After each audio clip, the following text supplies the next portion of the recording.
Ever wondered what life would look like if you trade the hustle and bustle of New York for the Sunshine State, for the sunshine of Palm Beach, Florida? Well, today we're diving into the real numbers. We're going to be comparing the cost of living in Palm Beach, Florida, that's Palm Beach County, Florida, to like the New York City area.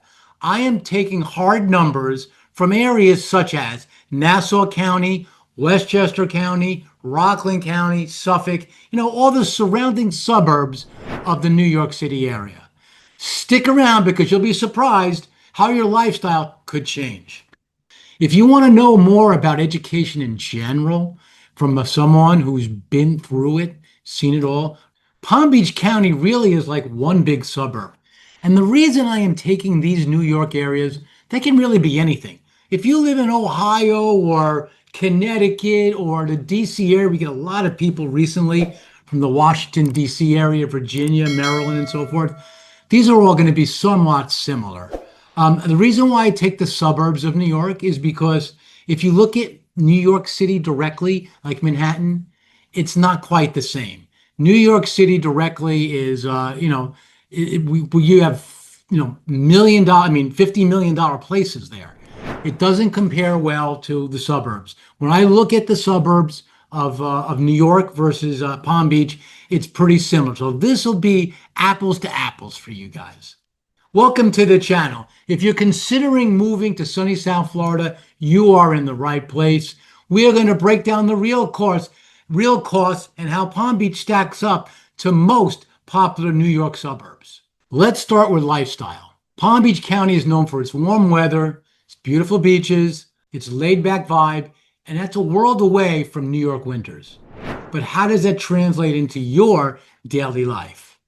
We'll compare what Palm Beach lifestyle has compared to what you're used to in Nassau, Westchester, Rockland, and Suffolk counties. For example, let's talk about the difference in community events, outdoor activities, the pace of life. In Palm Beach, you might spend your weekends on the water or enjoying local art festivals, where in Westchester, you might be looking all these cozy fall farm markets or a quick train ride into Manhattan. We'll really paint the picture so you can see what life really would look like.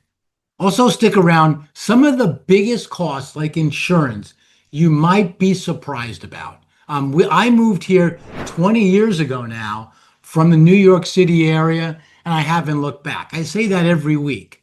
I know what the differences are when it comes to insurance, when it comes to housing prices, when it comes to buying groceries. We're going to break down some of this right here, right now. Let's start with one of the biggest factors, which is housing cost.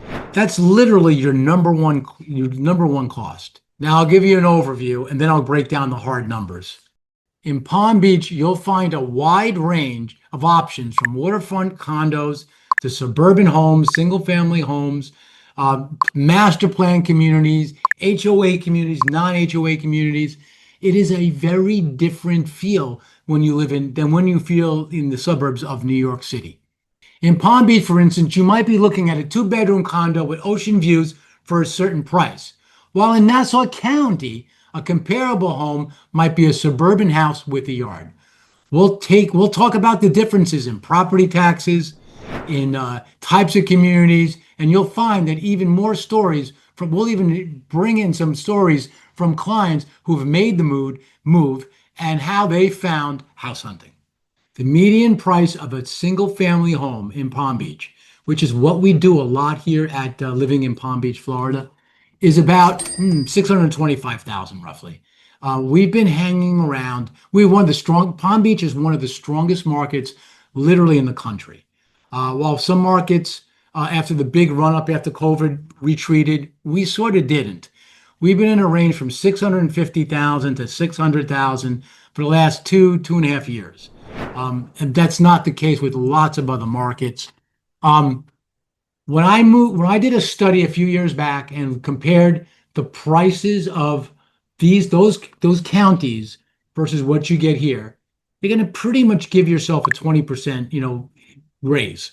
The prices here are about 20% lower in general when you compare things apples to apples. Obviously, a three-bedroom in New York is going to be different from a two-bedroom in Palm Beach, Florida. But when you look at apples to apples, you're going to save yourself about 20%.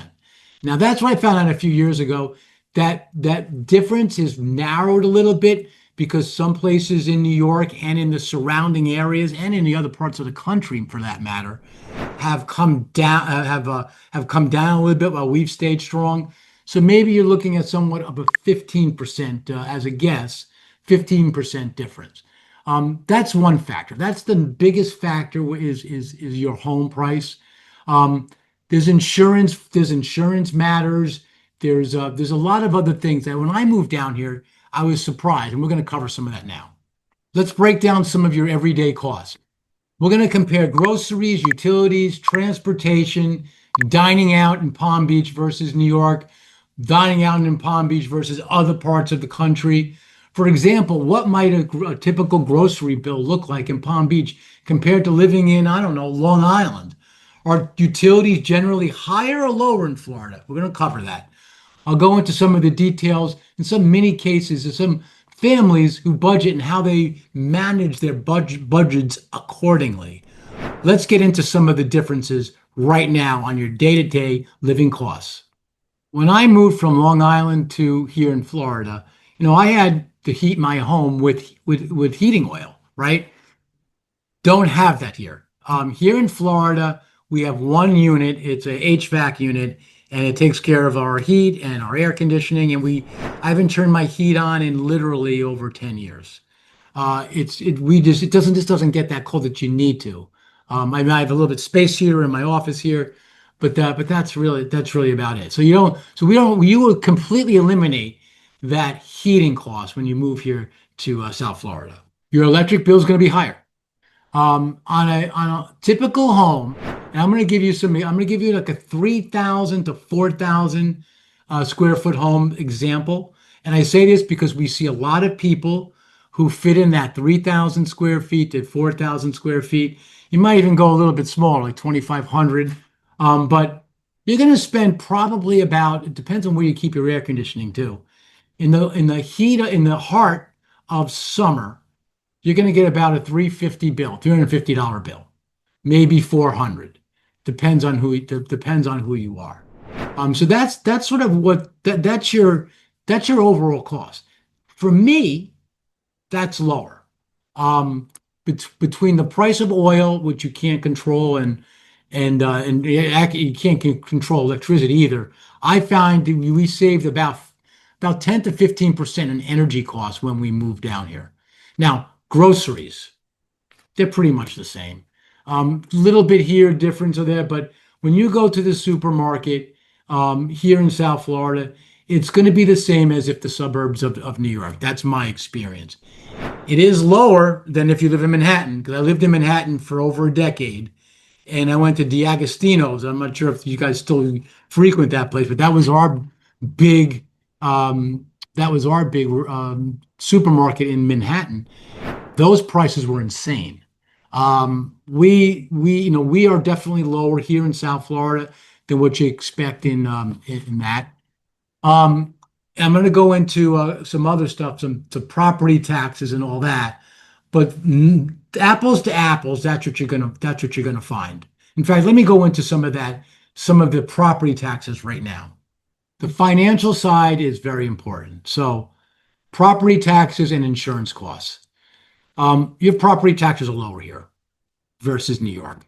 They're lower than, we deal with people from across the country, and whether you're in California, whether you're in Chicago, whether you're in the Midwest, generally speaking, your property taxes are going to be lower, especially if you're looking at the big metros.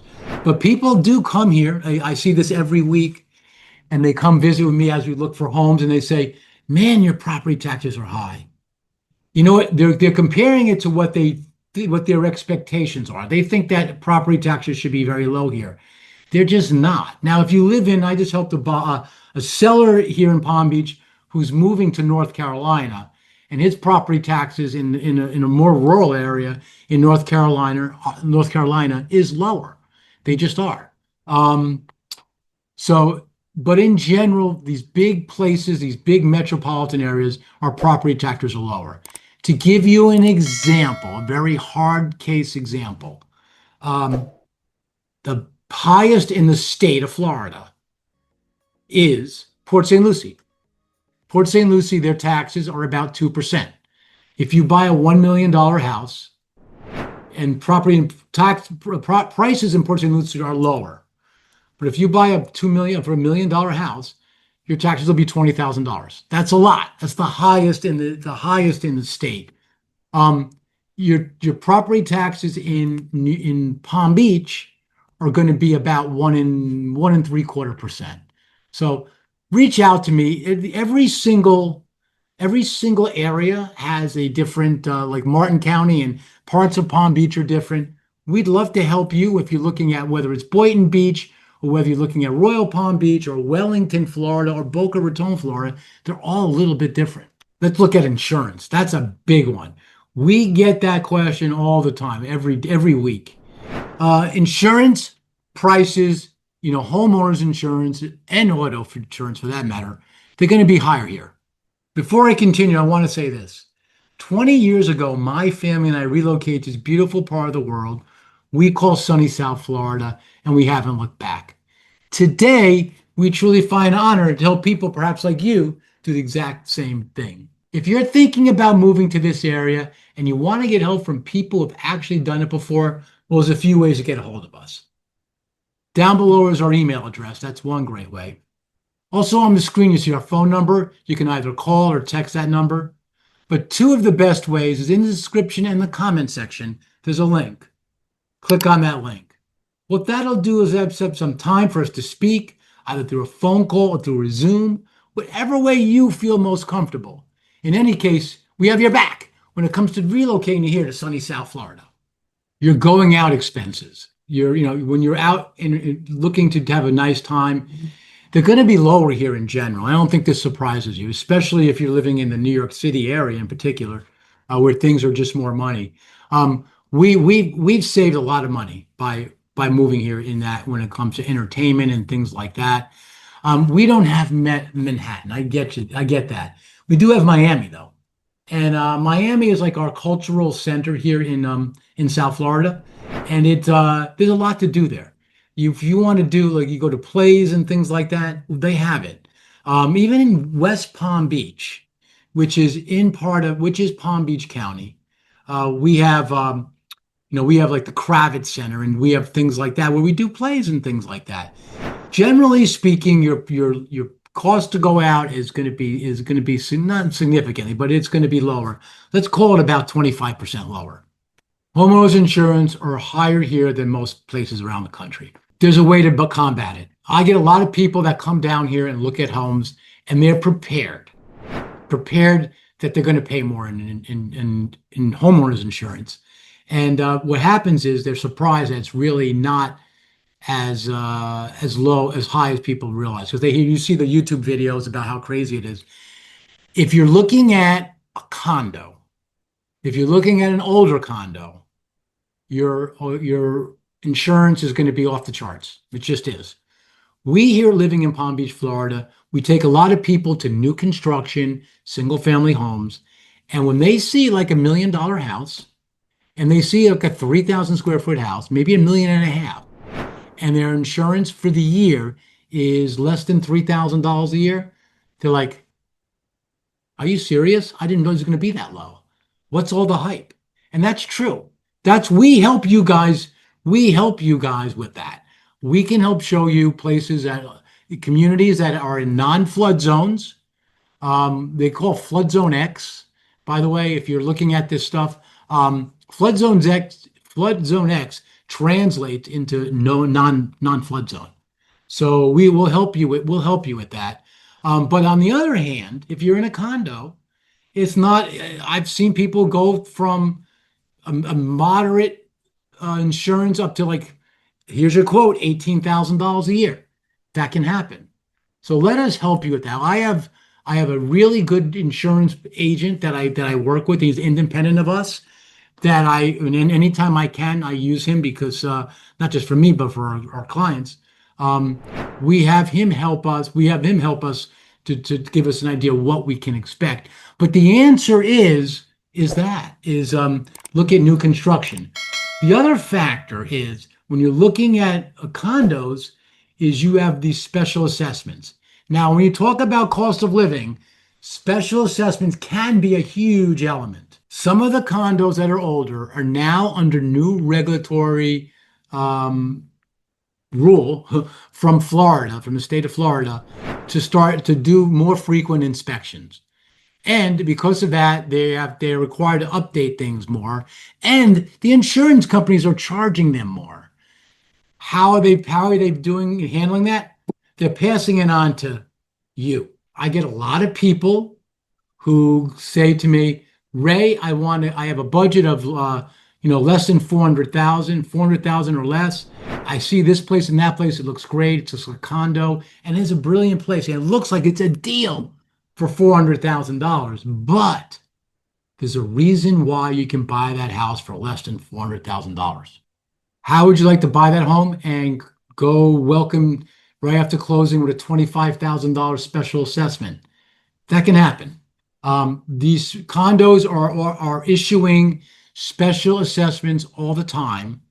Let us help you. Let our team help, vet out what these communities are, have going.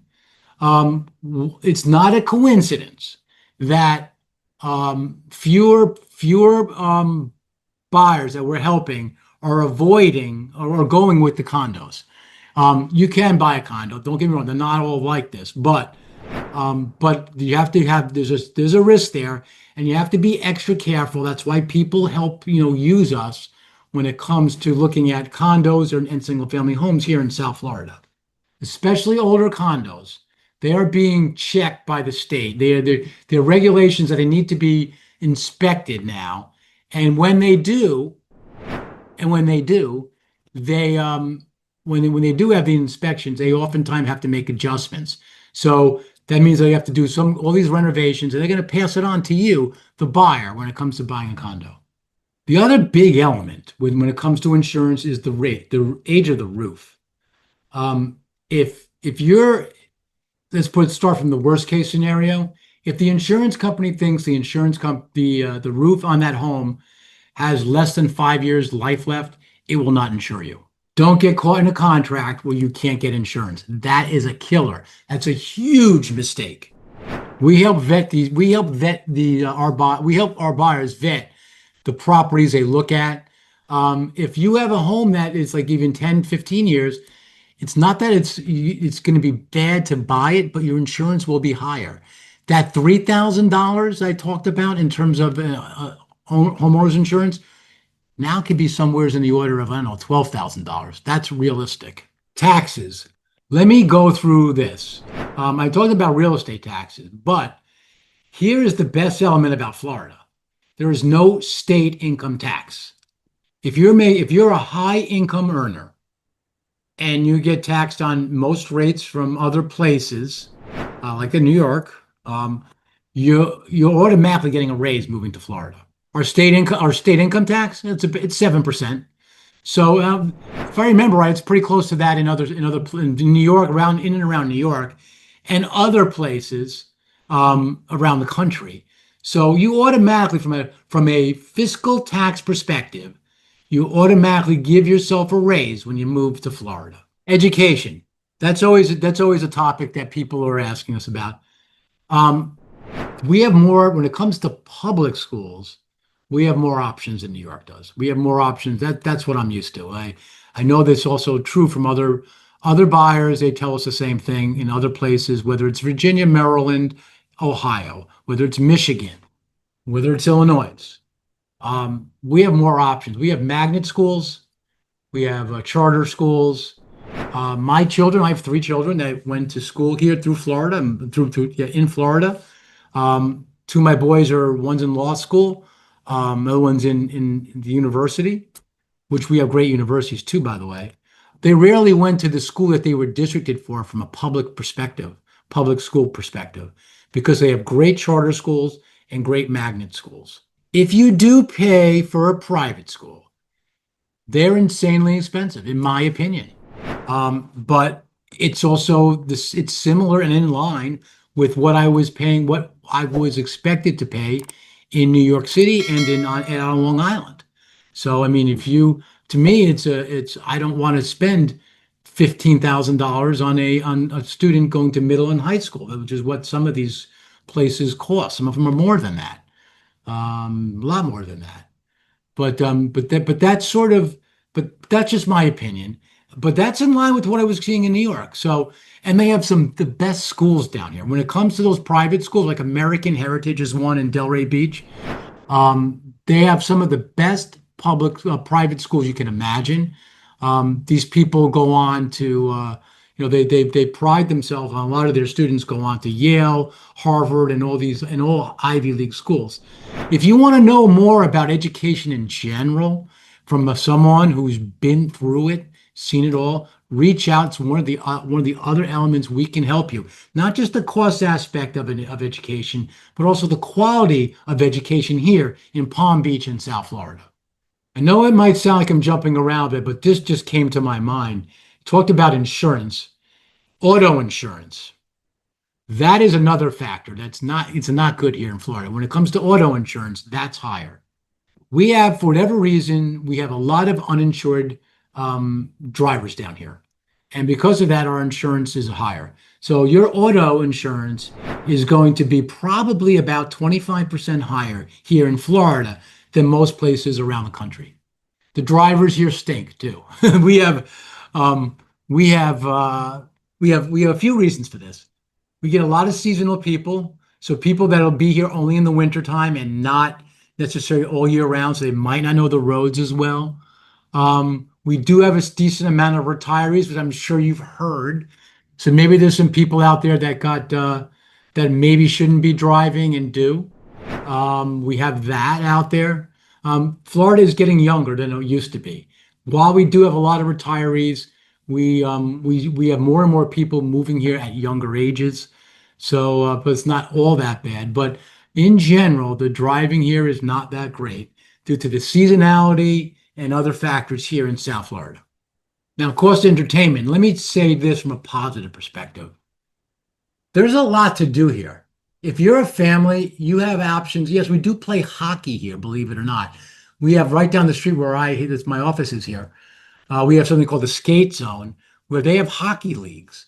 That's one of the most expensive sports there is because of all the equipment and whatnot. But you'll be paying more from the perspective that you'll be doing activities. Your children will be doing activities all year long. Soccer in January when you're shoveling snow up north. Your kids are playing soccer here. We are the boating capital of the world. If you buy a boat, I think you know the answer. People say it's the happiest day are there when they buy the boat and when they sell the boat.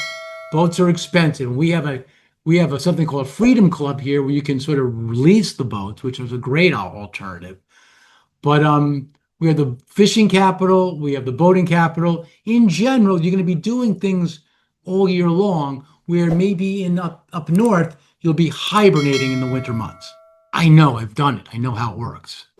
So if I had to surmise it all, in general, the cost of living here in Florida is lower than a lot of places around the country. And my experience from New York, it is cheaper.